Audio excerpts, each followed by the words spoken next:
On va illustrer la formule de la dérivée d'une somme de deux fonctions à l'aide d'un modèle affine. En fait, on va considérer que chaque morceau de mon modèle affine est une fonction, puis on va appliquer le petit résultat auquel on est arrivé précédemment, donc la dérivée d'une somme et la somme des dérivées.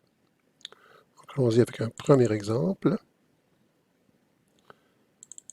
Si on se donne la fonction f de x égale 3x moins 7. Alors, quelle sera la dérivée? Là, je vais le décortiquer au long. Donc, f' de x égale, la dérivée d'une somme ou d'une différence, ça dit que je dois faire la dérivée de 3x moins la dérivée de 7. Je vais faire 3x'.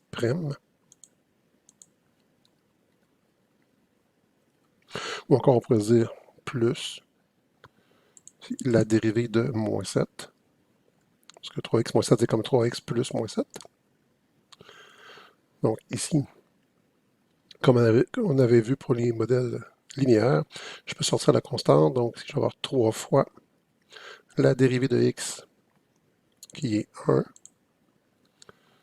plus la dérivée de moins 7, qui est 0, parce que moins 7 est une constante. Donc, ma dérivée vaut 3. Mais quand j'ai un modèle affine comme ça ici, ben, je n'ai pas besoin de décortiquer. Encore une fois, on l'avait déjà constaté auparavant.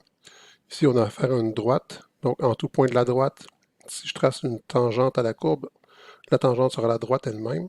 Donc, la pente de la tangente sera la pente de la droite. Comme la pente de la tangente est la dérivée, ben, la dérivée sera la pente de la droite. Ici, on pouvait attendre, évidemment, à ce que ce soit 3 qu'on ait comme réponse. Ici, comme deuxième exemple, si on se donne y égale